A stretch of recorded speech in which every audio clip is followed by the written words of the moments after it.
And welcome back again to the Tourmageddon podcast. I'm your host, Oscar Hernandez, and I'm with Kenny, the one and only Kenny. And I always say we have a special treat, but today's an especially awesome treat. Kenny, I don't know if you want to do the honors. Yeah, absolutely. And we have to say that because she signs her checks. So it's the specialist of all the treats to welcome Elite Multimedia CEO, Angelia Patty. Hello. Patty. Yeah. All right, I feel good. I think I can keep my job now. You could have clapped. Oh, well, there it goes. Awesome to have you here, Angela, on the show. And for all those that are listening that don't know exactly who you are, can you just give us a little background about yourself and your current position? Because that's exactly what we called out right when we presented you. So you could go ahead and give us a little background on yourself. Yeah, my name is Angelia Patty. I'm the CEO for Elite Multimedia Productions. Background, just professionally speaking, I've been in the accounting industry for about 15 years. So that's what my background is in. That's where I come from. And I'm a numbers person, which you guys absolutely love. I can tell you that she is. So I actually got started in business management probably about 13, 14 years ago. I did that for a couple of years. Wanted to make a transition out, and there was a spot available at a production company in Nashville, and I landed at Elite Multimedia Productions as an assistant controller, and did that for several years. I've been here for about a decade now, so kind of worked my way up, and then a few years ago got the opportunity to step into a CEO position, and here I am. Very nice. Now, so coming out of where you came before, was the production industry ever on your radar as a shift? Absolutely not. Okay. Absolutely not. So moving into that, was that appealing to you at all? Was that just kind of, you were looking to go somewhere and it didn't really matter, or was there something that kind of stuck out to you? Well, kind of the genesis to make a decision to shift out of business management was at that point I had enough exposure to kind of understand that that side of the entertainment industry was not something compelling for me personally to stay involved in. Right.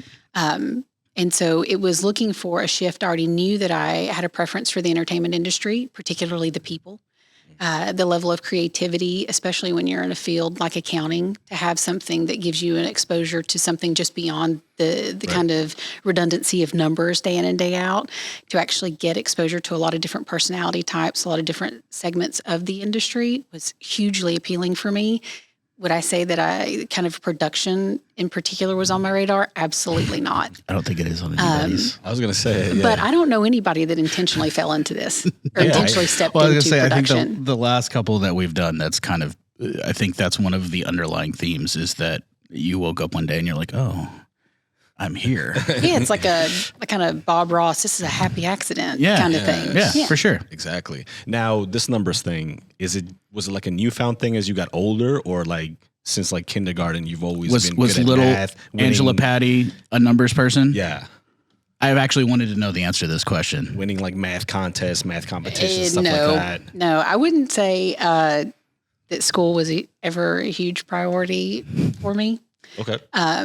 Which is kind of has flipped now as I have gotten older and am a parent, that I also look at my kids. I'm like, yeah, school's cool and everything, but it's not going to be the primary foundation for your success as you grow older. Your ability to find something you're passionate about, to persevere and stay determined in the face of adversity is actually what's going to make you successful. So no, little Angelia Patty was not a numbers person.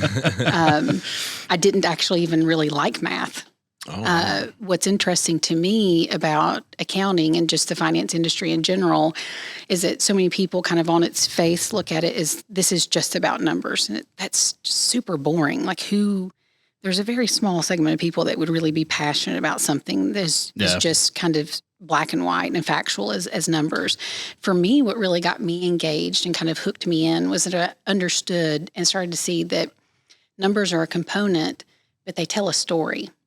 And so when you look at that and you really dig into it, numbers will give you the capacity to understand what story you're telling and what you're looking at. And then also gives you really the flexibility and freedom, if you're allowed to be creative with it, to figure out, okay, this is where we are. This is where we want to be. How can I get the numbers to push us to tell the story that I want to tell so that we can be successful?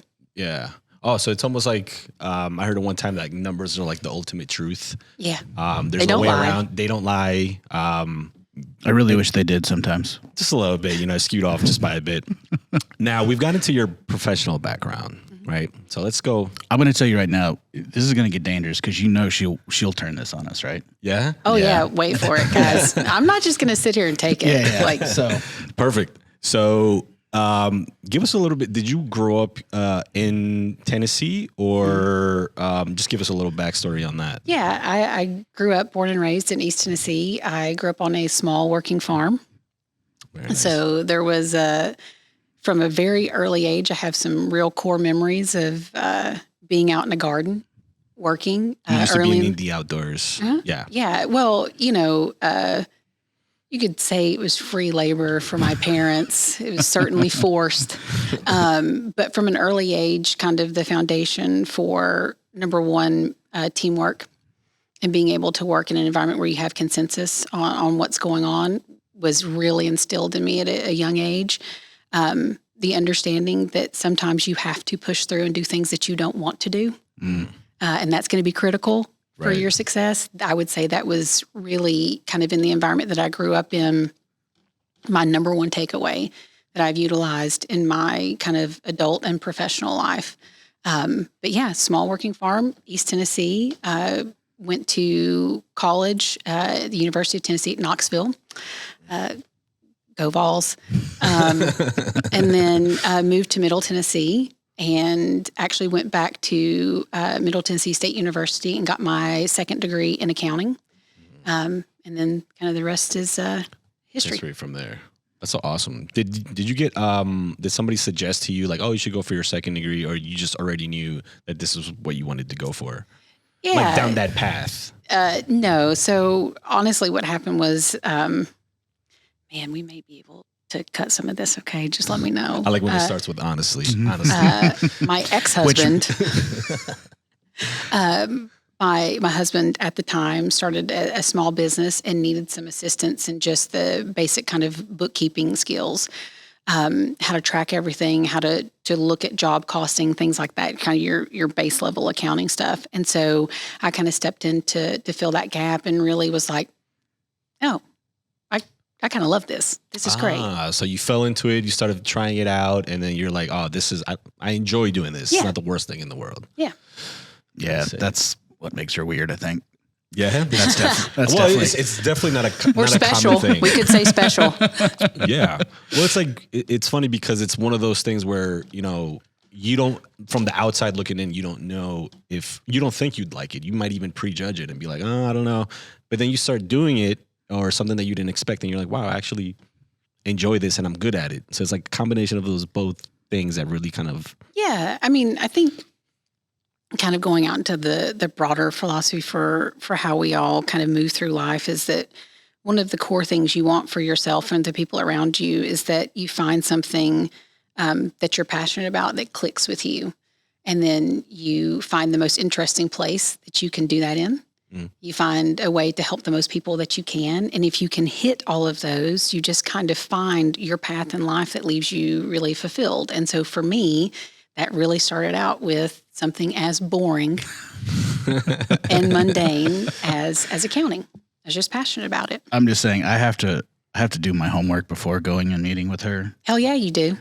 Yeah. You gotta have your numbers right. I do. I sit in my office for probably a good hour doing all of it on a calculator because I know when I walk in there, she's going to do it all in her head like this.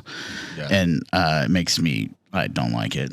Yeah. So I have to go in and I have to be ready to go because she's going to be on top of it. I just need to understand. She's going to be like right on top of it. I'll start saying something. She'll go, and so that's X percent. And I'm like, sure, Maybe. sure. Yeah. So is that like a kind of thing that kind of merges in with like your normal day-to-day life in the sense of like, let's say you're out. Well, okay, I'm not going to say like grocery shopping because that tails with numbers directly, but let's say you're somewhere or you hear something or something in the news and will you whip out your calculator and just Are you asking her if she's Rain Man? directly? Definitely not.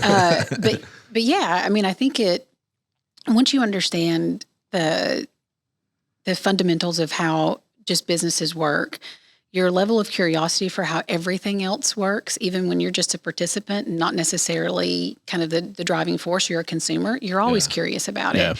Like you will walk through Disney World with your kids and go like, this was $125 a ticket for the day. I have seen like 10,000 people here.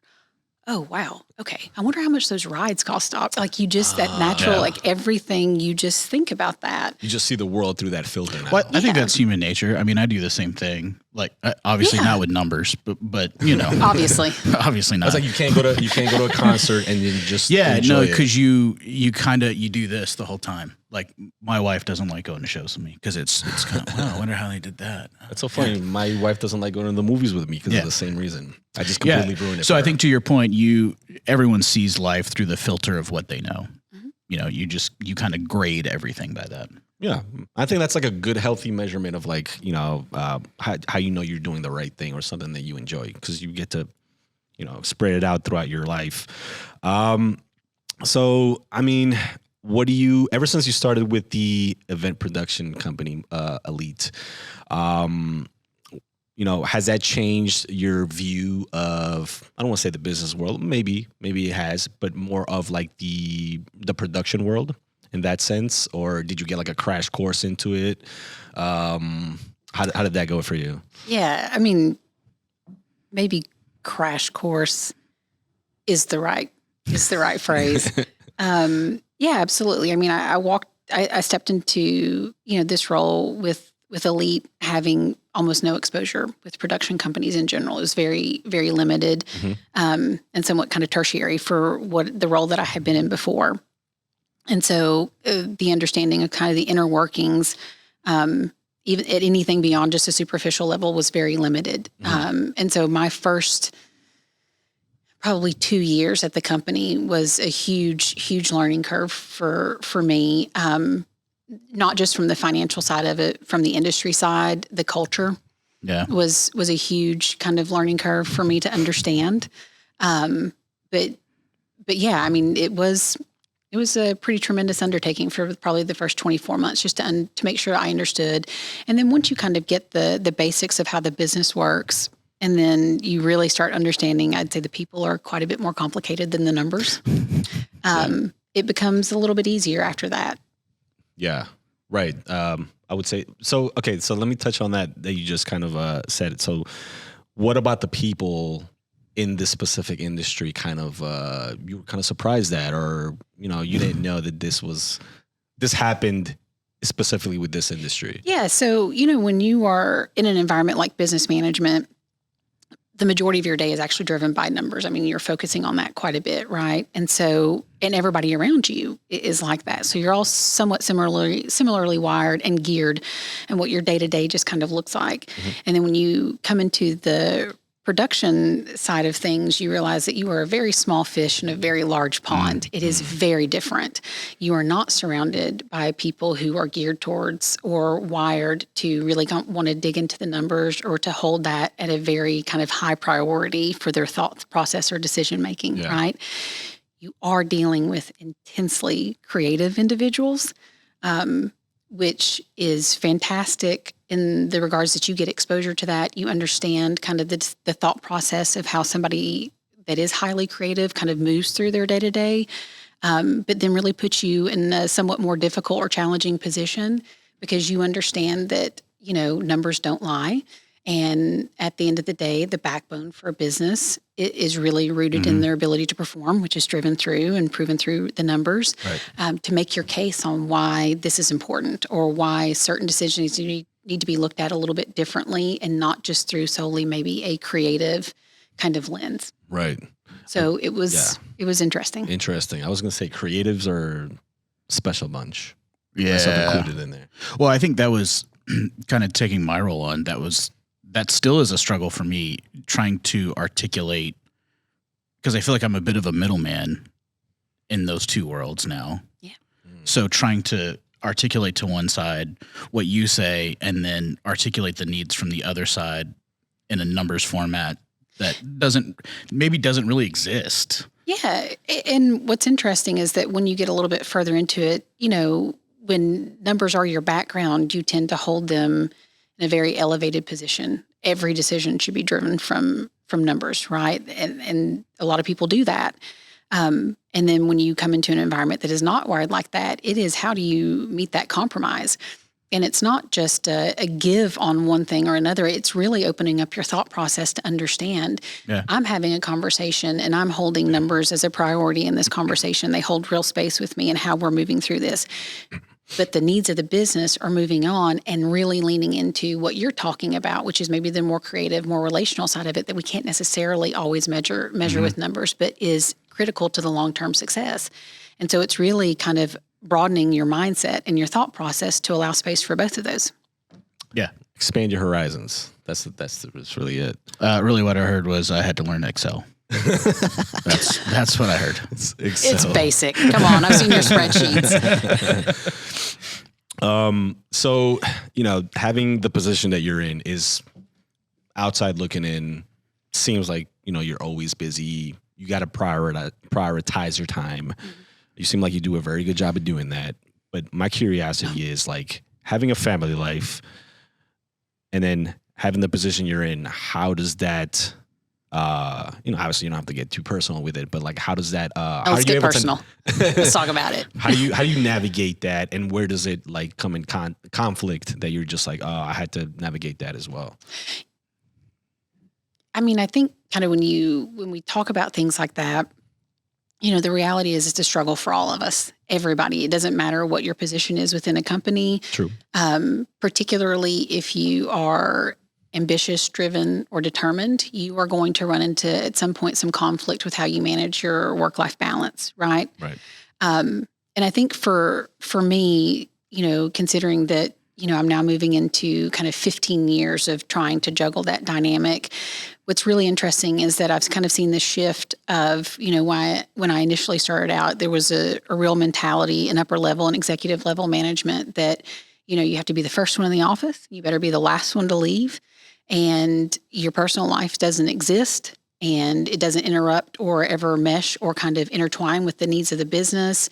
And, you just have to sacrifice.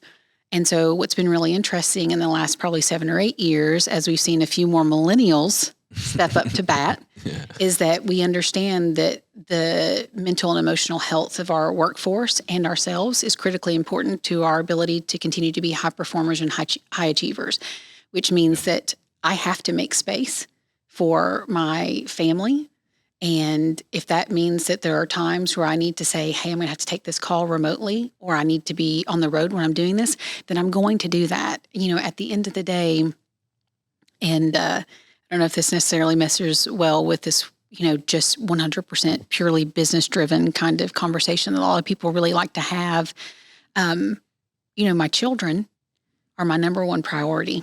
Mm-hmm. They always will be. Right. And so I have an obligation as their mother to take care of them and make sure that I am meeting their needs.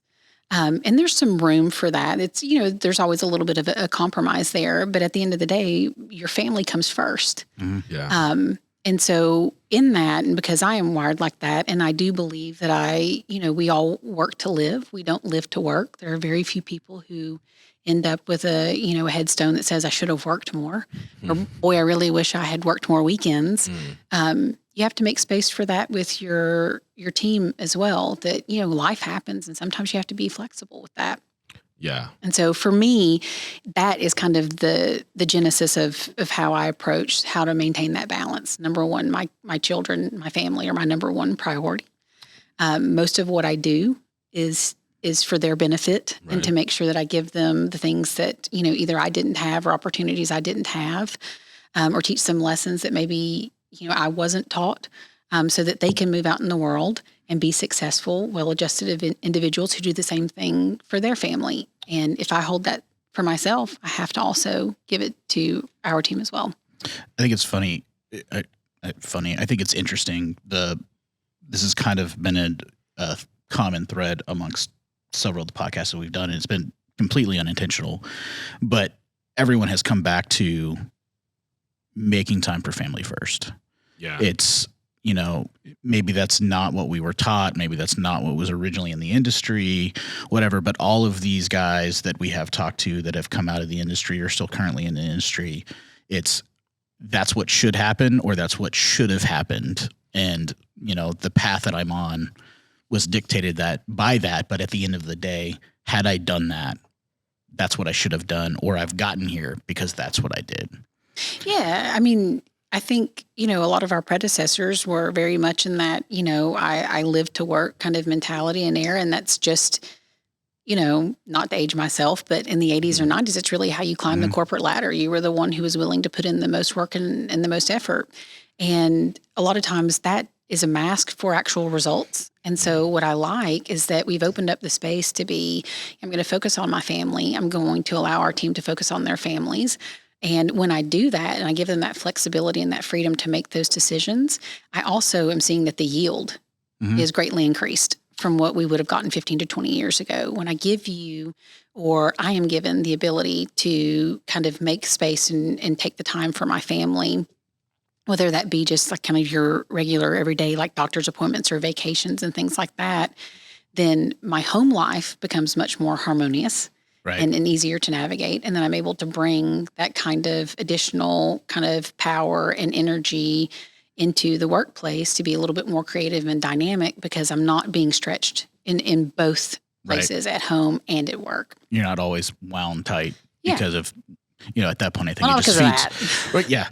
Well, and I think there's a Hemingway quote that said, "Never mistake motion for action." And I think that was we saw a lot of that. In the 80s and 90s, it was just because you showed up first didn't mean you were actually doing anything. Yeah. You just stayed there all day. Yeah. And then your home life fell apart. So there's still a lot of companies that even operate in that way, even right now, just very, if you're not constantly working, have your head buried in it, like you're not doing anything. And it does a little something to the culture. Definitely. I think we've reached a place with technology that doesn't matter anymore. Having a butt in a seat doesn't necessarily mean that work is or is not getting done. Because I think depending on where you're at in your job or, what job you do, technology is advanced to a point where most of us can do our job from anywhere in the world as long as we have some sort of cell signal. Yeah. So I would agree with that. Definitely. So Angela, I wanted to ask you, and I'm sure we'll get this question, is like, predominantly speaking, usually somebody thinks CEO, they think it's male, just automatically, call it stereotype, whatever. What kind of challenges have you had in your current position, or if any at all? Because I know it's a different type of world now. I'm going to point out it's a primarily male position in what has historically been a primarily male industry too, on top of that. Oh, right. So exactly. That's like a double whammy right there. Yeah. It's not, let me just preface all this with, the reality is this is my least favorite thing to talk about. That's why we're doing it. I know. Yeah. Thanks. I feel like my gender is maybe hopefully the least interesting thing about me as a person or a professional. But it's not a stereotype, because statistically it's true. The vast majority of people in executive leadership positions, particularly at the C-level, are predominantly male.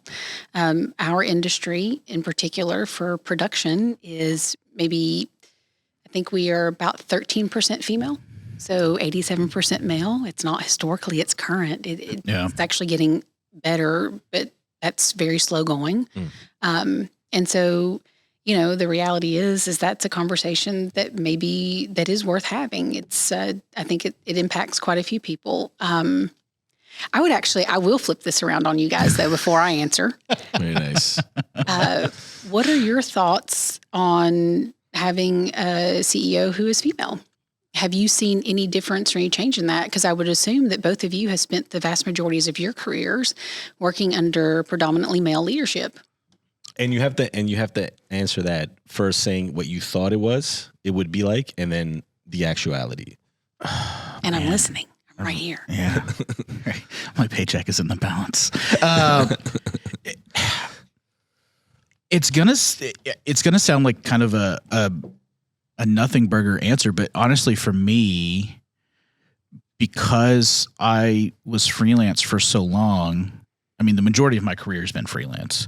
There was a short term where I worked and I actually had, I guess, I don't think her title was CEO. I think she was VP or president or whatever. But my one stint for long-term stint under another company was actually ran by a female too. So for me, I had no expectation. You know what I mean? That's the CEO. It's a job. So for me, I just never really cared. Like, it doesn't matter to me. I do think in my time here where you weren't CEO, Dun, dun, dun. I think there's been a positive culture shift because of those things that you talked about, because there was a bit of an older kind of old school mentality prior to that, where it was very much, if your butt went in a seat, you weren't doing your job, that kind of stuff. And so I can say, definitively that there was a better culture shift changing out of that. But yeah, I know that's a terrible answer. I really had, I've always been, as long as you can do your job, I don't care. I just want to go home at the end of the day, and I want to get my check when I'm supposed to, and I want us all to be happy. I know that sounds like a very kumbaya answer, but a little bit, but I get it. It's truthful. It just doesn't. To me, it doesn't matter. I don't think that gender or anything else plays a role in your ability to do your job and do it well. I think that's a personality thing. I think that's an internal drive thing. I don't think that has anything to do with gender at the end of the day. What about you? Oh, I thought I was going to No. I thought your leg was long enough that I could bypass. Look at that. And we're done. Yeah, how about that? To be honest, I have had, again, most of my career has been freelance as well. But the times that I have worked under certain people, when I did have a female senior that I had to respond to or answer to, whether it be supervisor or whatever, I'm not gonna lie, there was always some kind of issue. I don't know if it was specifically to the gender. I don't think it was. I just think it was just, personality types or whatever. There was always some kind of issue or something just didn't mesh well. I'm not gonna lie. But that doesn't mean I came in when I started working for Elite that it was like a preconceived notion. It Just is something what it you is. were watchful of. Yeah, well, it is what it is. Let's see who she is. Yeah. See how this plays out. Yeah, exactly. Let's see how this plays out. I was going to say it for you so you didn't have to. Thank you.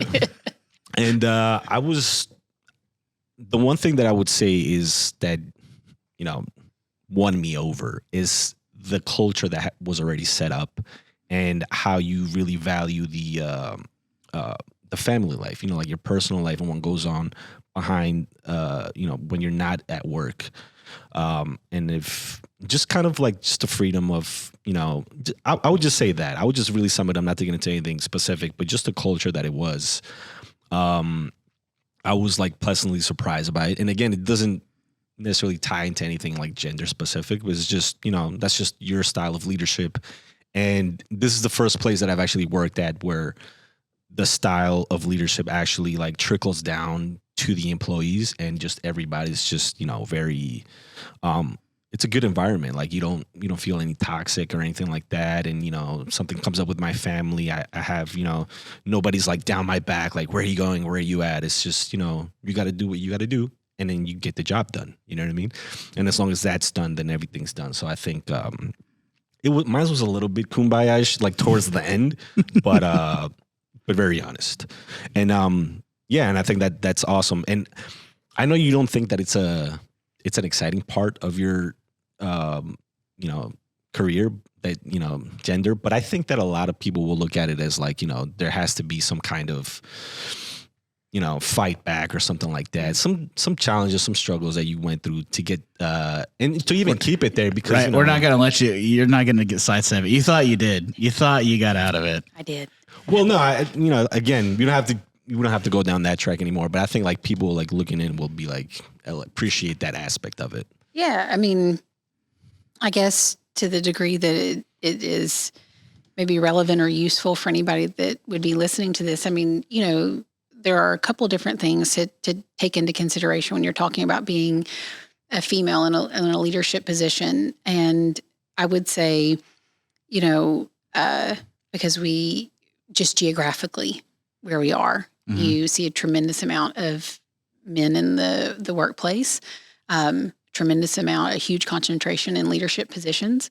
And I think that there are some real, maybe just cultural drivers behind that, particularly when you're talking about where we live, right?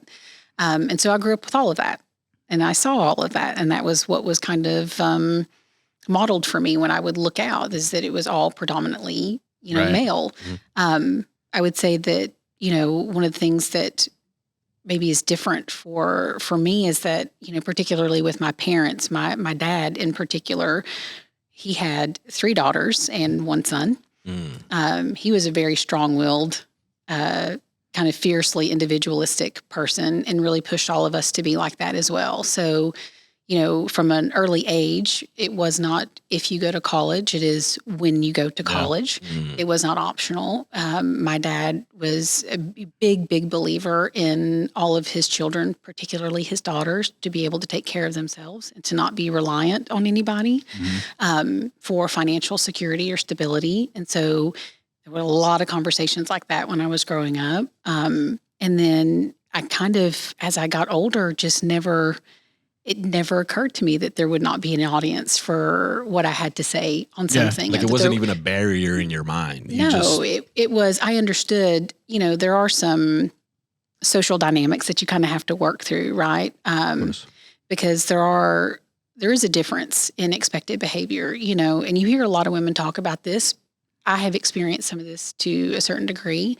A man can be strategic, but a woman is maybe looked at as what was their real goal there? Yeah. It's a little bit more calculating, like in a negative way. And so there is a little bit of that you kind of have to work through, and you also have to be open to the fact that some people are just not going to like you. They're just not going to like your personality. They're not going to like what you have to say. And so it really was for me kind of zeroing back into what I was taught, which is don't talk to people who don't want to listen to you. Yeah. Take your skill set, your thought process, and whatever level of creativity and passion you bring to a position and find your audience for it. I'm not, for me, and that was kind of when I think about where I have wound up now and the position that I'm in, that was really it. I'm comfortable and confident in my skill set and what I bring to the table. I need to find the right people to listen to that. And, the owner of this company, Jeremy, is a huge proponent of that as well. He's very much wired like you, Kenny, I don't care, male or female. I don't care about your gender. Can you do the job? Yeah. And do I think you're smart? Yeah. And for me, it was maybe that easy or that straightforward, not easy. And so, when we're talking about kind of the day-to-day now in our internal team, I don't feel any pushback from anybody based off of the fact that I'm female. Would I say I've not run into issues because of that? Absolutely not. I can't. I'm looking at you, Dan. But there are some people, of course, that think that because you're a woman that you have a role that's really more domestic in nature and that your place is not going to be in a corporate or professional environment. Those are not my people. And so I'm not going to listen to you. Okay. I think that whole section was a soundbite. I think that we're right there, man. Was that good? Thinking yeah. That was fantastic. That was fantastic. I think that was by itself right there.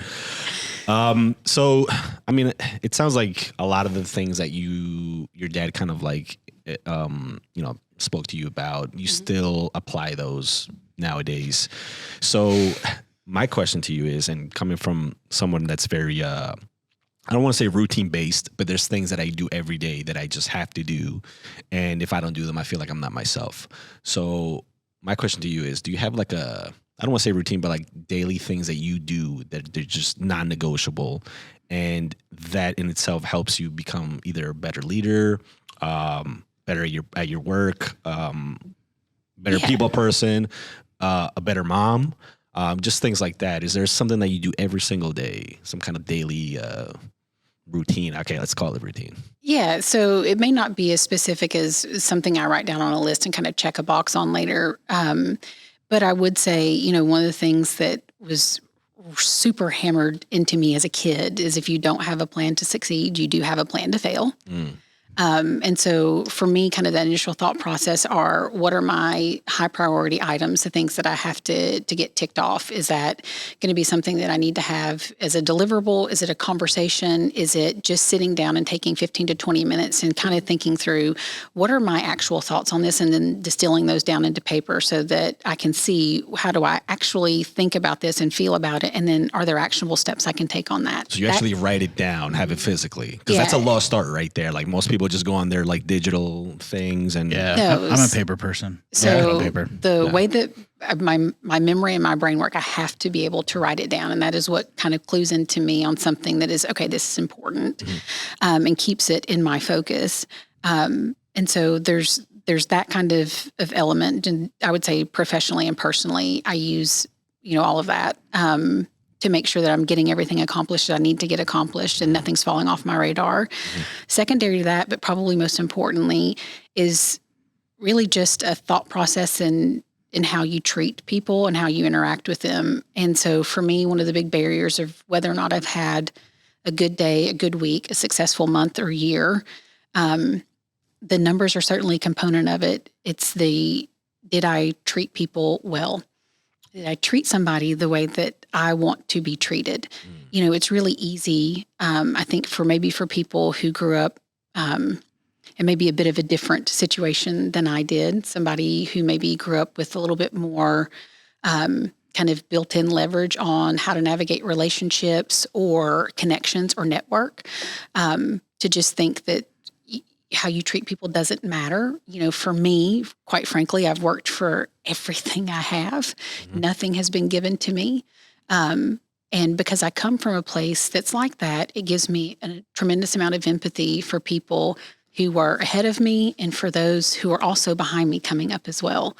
Did I take the time to be the person that somebody felt kind of lifted up or supported by in a conversation? Or did I take my time to just beat you down and make you feel like shit? And then if I did that just because I could, where does that leave you, a week, a month, or a year from now? And what is your thought process on what you're capable of? Did I just eliminate somebody who could have been a huge resource for us in our success in the next, few months or years by how I chose to treat them in a moment because I could? Or did I lead with empathy and say, you're a person first? And then a colleague, peer, coworker, team member second. Wow. And so as long as I'm hitting that, then I feel like I can lay my head down at night and feel like I did a good job with people. Because at the end of the day, something that I genuinely believe, there are a tremendous amount of people who are incredibly successful. And I have seen this over and over and over again. And you guys kind of talked about this a little bit a few minutes ago, kind of that cutthroat, mentality when you're in business and it doesn't really matter, just get the job done. And I'm just going to build a business. It's like a meat grinder for people. I'm going to use up all of your creativity. And then once that's expelled, I'm going to get rid of you and just backfill your position. That is genuinely not how I'm wired. How you get there with people, the ends do not justify the means. How you get there with people matters. Are you building people up? Are you setting people up that are going to be in a position that they are leaders that you would want your kids to work for one day? Are you building the next generation of people who just want to bludgeon you in a workplace because they can? Right. It's like a soft skill. Well, and it's interesting moving into this industry, having that kind of mentality because this industry is so small. Like comparatively to other things, it's so small. You never know who you're going to run into in 2 weeks, 2 years, that becomes a decision maker that holds, your life in their hands, or, because all of a sudden they've moved up, that, you were a jerk to them here, said things you shouldn't have said. And then 3 months later, they're the tour manager on the tour that you're trying to get. You know, it comes back real easy in this business. Yeah, I think it's just something that's kind of interesting, and or at least a thought process on leadership is that ultimately, you don't work for me. I work for you, and that's how it has to be set up. As long as I have done my due diligence to make sure that the people we bring on our team are skilled and talented in whatever field we need them to be skilled and talented in for the overall goals and objectives of the business. If I do that, which I feel like we have a pretty good track record of doing, then the offshoot is that I also have to understand that the only way you can fail is if I didn't give you the tools and resources you needed to succeed. And that could come from actual just tangible resources, but it's also a huge soft skill set game as well. Yeah. Did I make you feel like when you had a concern that you could lift that up, that you were in an environment that was going to listen to that and respond? Or did I just kind of say, maybe later, we'll talk about it later, Yeah. Well, I mean, you're saying that, and you're coming from a position of where you're at, CEO, but it like I said, it trickles down to the rest of the employees, and that same mentality will, if somebody didn't have that before, they'll see that you're doing it, you're the example, and then now they'll act in that specific way. Just that people component, I think a lot of times is missed, especially in a corporate environment. And, to your point, it's one of the most crucial ones to the overall success of anything. Well, I think if leadership takes ownership of things, it allows everybody else to take ownership of things. Right. Once they see that, it becomes a thing. But the opposite is very true. Once you see, the person that you answer to, try to, pass the buck, or that's where you get that really toxic environment where everyone just shoves it off to the next person to make them the scapegoat for whatever it was. But if the people at the top take ownership, then everybody else will in turn, right. If they need to be there, I'll say that if they're right for the environment, the rest of them in turn will take ownership. Yeah. It's a big thing. Before we move too far on, talking about plans, let's talk about COVID. Dude, that's literally what where were you going there? Fantastic. Yeah. Because I think that's a thing we have to talk about, because I don't know that we would be here had you not created a plan for that. And I know that was something that I know you lost many sleepless nights for months, maybe a year, years. So kind of talk us through what that was like, kind of, what it was like in the beginning when we started seeing that happen. What was your thought process? Were you kind of reading the tea leaves, looking at what was going on? What were your initial thoughts? And then, how we got to where we are now. Yeah, so I can answer that in a sentence or two. It was a super loaded question. It was. So there's a lot to that. I was actually having a conversation with my oldest daughter the other day, and we were kind of talking about just different types of personalities. The conversations around kind of mental and emotional health, and we were really talking about kind of anxiety.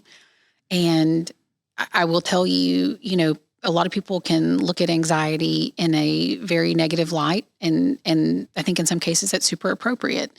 I happen to tend to look at it as more of a tool or resource to make sure that, we are not caught unaware, not blindsided by something, because it will make you and force you to look out and say, okay, things are good now, but what if?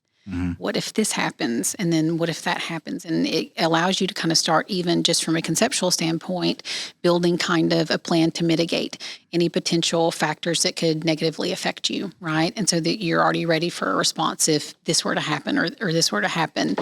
And so I do remember in kind of December 18, January, December 19, January, 2020, when they were talking about a virus kind of going around and how it was just being highly transmitted, and then how virulent it was and how dangerous it was for people. I went to who was my predecessor at the time and had a conversation, and I viscerally, just vividly remember saying, with how communicable this is, the ability to devastate our industry is incredible. And there was just not quite an audience for that at the time. But my kind of anxiety around that and watching this and listening to the news really pushed me to go back again and say, I'm going to plan for this. I'm going to plan for the potential fallout of this and what happens. You almost kind of saw the potential that it could become. Oh, yeah. Right. Immediately. Was any of that, and I don't think we mentioned this, that you're also the CEO of PixelFlex, our sister company, which is an LED manufacturer. Did you kind of get any hint from that side since they're so involved with, the... Absolutely not. Okay. They were not saying anything. Anybody that we were associated with on that side was not talking about this. And if they did, it was referred to as the situation. So no, there wasn't a lot of guidance in that. But, just looking at the news and the level of kind of anxiety that was being generated and the reports early on that were coming out, I definitely looked at that and said, okay, this could be kind of the nuclear bomb for our industry. And then what do you do? And so I was told, fine, you can do a little contingency plan if you want to, but we're not going to call it a contingency plan. And I was like, all right, whatever. Great. So let me start. Give me the freedom to spend some time on this. And so in January of 2020, I sat down with a few people here and started having, really serious conversations about what does this look like? And we went through multiple scenarios, and how we would structure and manage the business through. And that was inclusive of kind of what do you do with, personnel? What do we do with assets? Where's our capacity to generate, revenue? What will happen here? And that was all very well in advance of anything talking about kind of the loans that were rolled out as a result of COVID and, the retention credits, anything like that. We didn't have any of that information yet, but within inside of maybe a week or so, I had a solid first initial draft of a contingency plan. And so in March of 2020, we got the first case of COVID in Tennessee. People were talking about it very, very quickly thereafter. All of our schools were shut down very quickly after businesses were shuttered. And it put me in a position because we had planned for this, a few months in advance at that point, that within 2 days of kind of us having to work remotely and starting to understand the long-term fallout and what this could look like, I had a plan in place that we were executing. And so for me, when we're talking about kind of being on the front end of that was critically important for us because it wasn't a very long, hugely at that point, emotional conversation about what are we going to do. We were not spiraling from a thought process standpoint. I had something very data driven set out in front of me and I knew the moves that we needed to make. And that was just from really primarily the financial side. At that point, I was the CFO. So all of these were good financial moves for us to make. And then, we also had some really good moves that we made as far as setting up kind of our streaming demo room facility here on site to allow people to stream their events. So we were able to start generating revenue. We were, I believe, one of the first companies that kind of got on the front end of that, the live streaming, which became huge in COVID and really was one of the things beyond just the decisions we made financially for how we can kind of mitigate and weather this storm was really a way that we use as kind of a launch pad to generate revenue throughout COVID. So both of those were very important for us. So that's how you got to and then started to make it through COVID. It's also worth noting we had just survived barely getting taken out by a tornado right before that. Because I think we were without power for several weeks, right? I think going into that. So we went straight out of hanging up LED blinders in the hallway and running cable from a generator to everybody straight into what ended up being several months of not being in the office, I think. Yeah. Wow. Yeah. So it's almost like, it's almost like, I like that idea that you were ready for it, almost kind of see it coming. You're like a wartime general in a certain sense. And I think that your propensity to actually be, with the numbers kind of pulls you towards that way. It's like, it's kind of like, what's the worst case scenario, best case, and what's most likely to happen kind of thing. That has really kind of, helped you out as, in your position, especially in times like that. Because I don't know if there's anything, I'm sure there's a worse thing, but that's that's pretty bad for the industry. Like the whole, you can't. I think that's probably can't go anywhere. It's probably the worst thing that's Yeah. ever happened to this industry. I mean, historically, we're recession proof. We're a lot of things proof. We're just not that proof. Yeah, global pandemic. We're not gonna check that box. Yeah. I think, not just us, but everybody in our industry. I mean, literally inside of 3 to 4 weeks, you watched a vast majority of your anticipated revenue just kind of vanish. And there was no kind of safety net in place for that. Because at that point, even the insurance that we would typically take out didn't offer that. It didn't respond to it. Nobody had ever considered the potential for that. And you didn't even know how long it was going to last. You had no idea. So No, but I expected very early on that when they were talking about how bad this was and they were shutting down, other cities, shutting down school districts, my expectation was that this was going to last all throughout 2020, just for how the business works and just tour cycles in general. You're not going to come back online in October, November and kind of hit your full stride. Yeah. You're going to pause and then reassess, early mid next year. So yeah, that was absolutely kind of a part of what helped us, I think, get through it and weather it. And I also think kind of the soft benefit of having something like that is that we didn't have a tremendous amount of lack of communication, or that feeling that our, team got of like, nobody knows what's going on. None of us have any idea, because we were making some really direct, consistent, intentional moves very early on. And then talking through, okay, this is a strategy. How do we build off of this? And how do we move into something else? I think it, for me at least, kind of fostered a sense of like, all right, we have some leadership in place. They have a plan. I'm not just kind of out here wondering what's going on. Which I think that's huge, just from a psychological standpoint. At least for me, being on that end, at least knowing that there was a plan involved, versus just going, well, are we showing up today? Am I going to show up and the doors are locked? So I think it's a huge thing to just know that there's a plan. Yeah. It doesn't even have to be a good plan in some cases. Just knowing that there's a plan, that somebody's actually taking a step to, let's look at it, let's figure something out. Mm-hmm. Right. And it almost kind of like motivates you. It's like, all right, gives you a little bit of hope. Yeah. And what can I do to help? Well, again, it goes back to the ownership from the top. If ownership from the top happens, it trickles on down. Yeah, crazy. So we're running up on the last bits of this episode. Now, I know that there's definitely people looking at this episode and just, they're like, oh my God, I want to be, that's awesome. Angela's at where she's at. She's fantastic. What are some... Really going for that bonus, aren't you? I love it. Keep it coming. Come on. Like, what would you give, what type of advice would you give to somebody that's wants to really become good at what they do and be successful at what they do, whether it be male, female, whatever? What's something that you would give them as far as like career wise?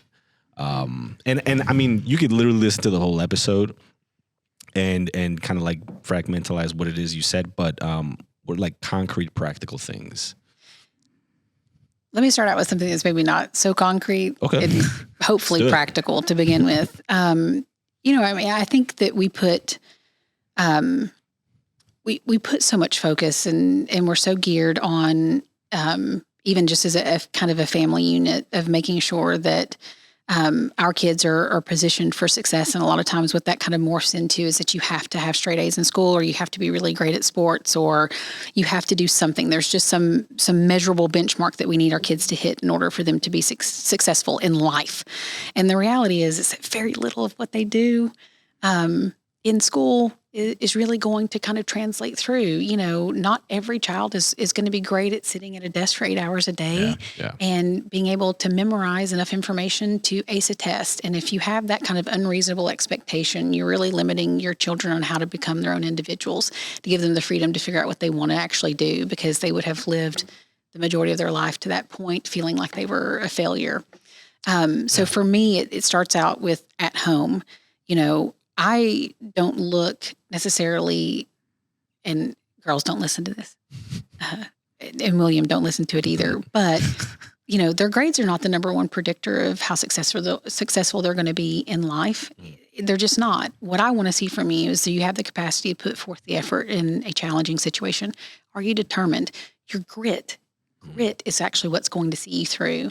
But you have to couple that with your ability to kind of dig in and broaden your horizons to find something that you're passionate about and that you care about.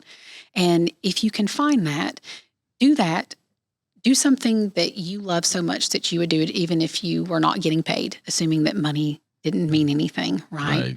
Do something that you love enough that you would do it without getting paid. Do it in the most interesting place you can find to do it in, with the most interesting people you can find to do it in, and find a way to help people.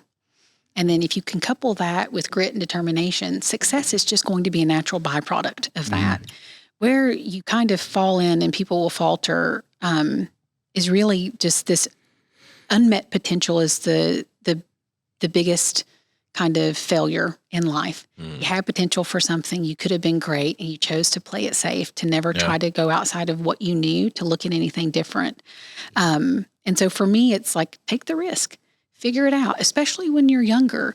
Like what we do in our, late teens and 20s, when we have very few obligations, real obligations. You got nothing to lose. You have nothing to lose. Capitalize on that. Like use that time. Take that time to figure out what you're passionate about.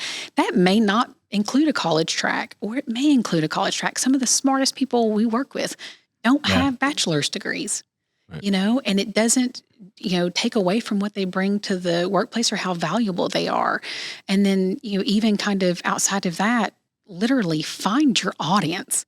You're frustrated, people aren't listening to you, you feel like you have something valuable to bring to the table. Don't live your life being kind of a flag bearer for mediocrity. Go out there and find your place. Find people that want to hear what you have to say. And then continue to push forward in that, and understand that you're not always going to be in this kind of idyllic scenario where you're not facing adversity and there's no difficulty that comes your way. But understand, too, that if you surround yourself with the right people, making it through difficult, very challenging situations becomes exponentially easier. So find your group. Find what you're passionate about. Find your ability to persevere in that. If you want to be lazy and you don't have what it takes to push through something that you don't want to do, then don't be pissed when people have things that you don't have. Shut up. Do the work. There it is. I love that. I don't know about you, Kenny, but I'm super motivated right now. I'm also ready for lunch too. So not motivated. All that was nothing. I'm motivated. No, I think those are some good takeaways from this. I think one is finding your audience. Like don't stand amongst a crowd trying to be heard over everybody else.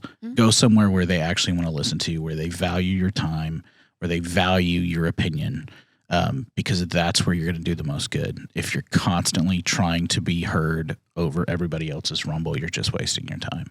Yeah. And I think that's a huge thing. I think my other takeaway from this is it's really about the journey and not so much the destination.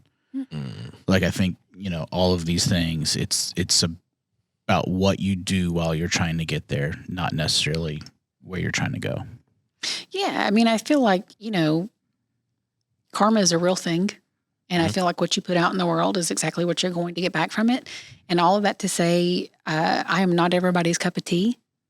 I'm sure you guys are not either. We have to shake our heads. Definitely not. I'm definitely not everybody's cup of tea. But the point is, if you can kind of position yourself where you understand that, but you still move forward in an intentional, well-meaning way with people, and you're doing something that is really for the greater benefit, with the understanding that there's some individual benefit on the other side of that, you're going to be in a much better position. 100%. There's so many sound bites to this episode that I'm there just, really are. This is fantastic. I think coming up with a title for this one's going to be tough. Yeah, there's so many to choose from. Kenny, any last thoughts on right before we wrap up? No, I think those were kind of my two. But I think that's the thing that really does stick with me is, finding your audience, because I think you're right. Once you find that audience and you create that group of people around you, anytime you meet adversity at that point, it's just going to temper who you are as a person, versus it's much harder to beat you down, I think, at that point. If you're with your group of people, whether you want to call it your tribe, whatever frou-frou name you want to throw on it. But I think it's important to have a community that supports each other. No one can do this alone. I think it's another kind of common thread that we've talked about as far as, mental health and all this stuff. no one does this alone. No one does this successfully alone. So I think it's important to find your group of people and go on that journey together. That's it. And if not, take your ball and go home. Yeah. That's it. Awesome. Angela, thank you so much for being on this episode. Kenny and I were very excited to have you on. I'm not just saying that. Well, we were going to have you on first, and then it didn't work out. You went and did vacations to faraway lands, so to distant worlds, and work-life balance. But I'm glad it happened and definitely surpassed my expectations. So thank you so much for being on the episode, and Kenny, thank you so much for being with me again. And let's do it again. Let's do it. We got to do how many episodes did I say we had to make it to? I believe the exact number were 18. We got to make it past 18, right? 100%. Okay. All right. Well, there we go. Everybody, thank you for watching, and stay tuned for the next episode. Until next time, let's cue it.